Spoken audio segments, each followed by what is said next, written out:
Hey guys! So my goal today is to turn this lovely wash and go into a fro. Now I like to start my fros from a wash and go because if I just start by combing out my hair, that's just so bad for my hair. So I don't like to comb out my hair to do afros.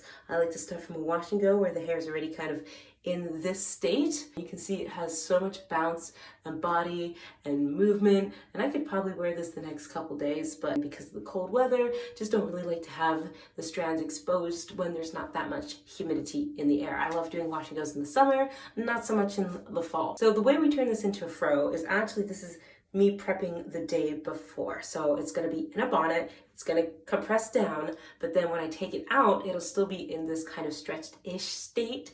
And then I'm going to go ahead and spray some water on it, stretch it out more. And the main thing that makes the fro is combing it from the back. So right now it's a wash and go because technically there's kind of a part right here, and I've got my hair just pulled over there because I just don't like to show like a super visible part, but to get that round afro shape, to get everything to come down, that's when I'm gonna have to comb up toward the back. So that is what we're gonna be doing in the next clip. So here we go. And we're in the next clip now.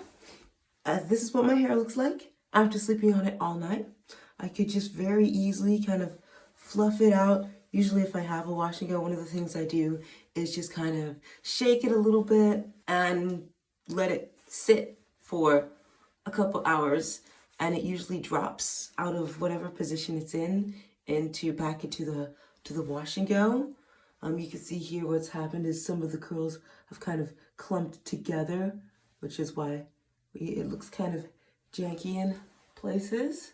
But you know, like I said, I'm not trying to get a wash and go. I'm trying to do an afro. So I could spray my hair with water, but I find that doesn't work so well. I'm also going to be using this to give me a tiny bit of hold. Totally forgot to use it yesterday. Everything still turned out nice, but yeah, for this, I think I'm going to be using this a bit. So I'm going to wet my hands with water and then just start pulling up my curls like this.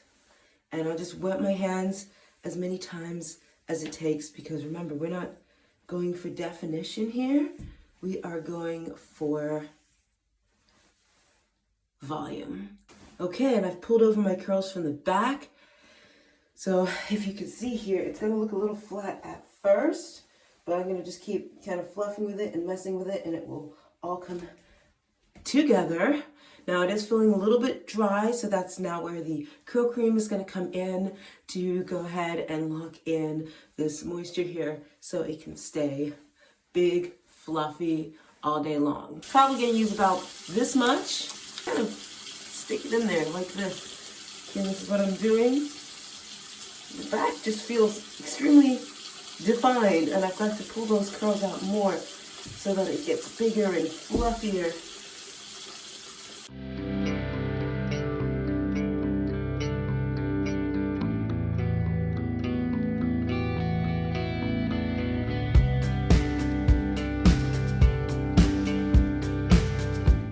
I prefer to do this over using an Afro pick because I feel like the Afro pick just tears up my roots. And this is just, for me, it's more gentle. I can really just kind of pull the strands with my hands. It's starting to feel really, really good now. Now, my hair is long, likes to flop over. So to get the afro to stay, I have to tweak it a little bit while it is drying.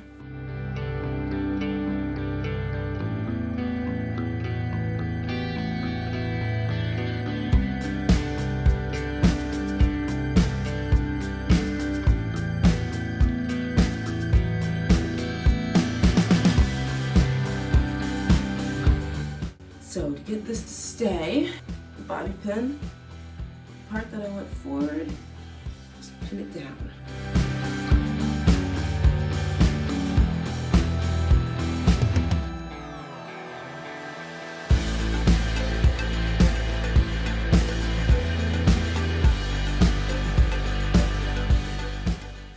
I wish you guys could see this off camera because it looks so huge and big in the mirror.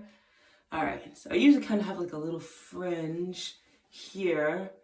This is probably gonna dry a bit. So once it dries, I'll come back on camera and we can see how everything is looking. That part doesn't want to stay, so bobby pin again. Sometimes what I do is I bobby pin it like this. Just kind of weave the pin in there to get it to, yeah, stay in place. Then I'm gonna do the same for this one. That's what you gotta do when you have long hair and it doesn't want to stay where you put it, at least not till it's dry. All right, be back in a bit. All right, it's drying, coming together.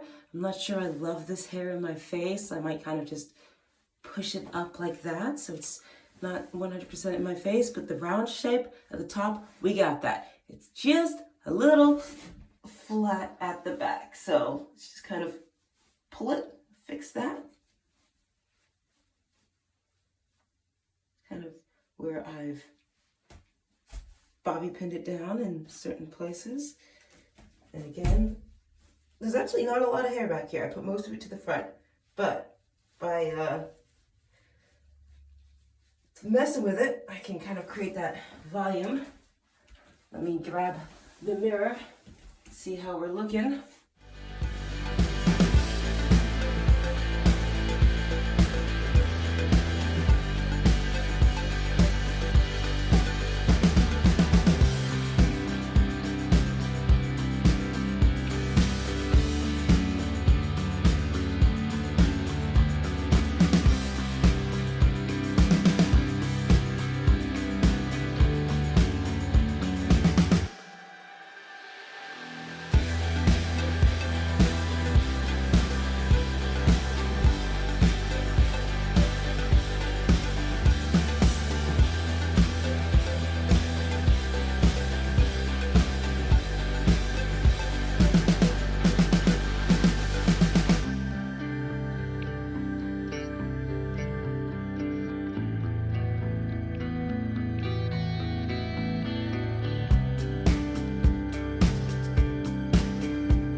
Remember, there are about 5 bobby pins in this thing. Maybe, I think I'm just gonna pin this up off my forehead. Just kind of lift it that way. Ooh, there we go. Yes, I just don't like it being 100% on my forehead. And that just helps to lift it off. So that's my hair. You'll get to see some of the final looks later when I'm all done. And this is where we ended up. Ah, so big, so voluminous, so beautiful. I'll show you all the back.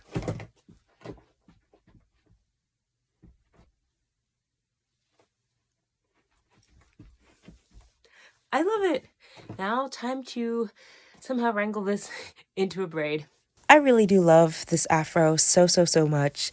It's not the best style for me because it does get a little flat at the back, so I'm constantly tugging at it to try and make sure that it is looking very full, and that works, but then it means my hands are constantly in my hair, and for length retention, that's not the best, but I absolutely love how it looks, and I definitely want to keep doing more afros in the future, probably next year once the humidity kicks back in and we have some nicer weather.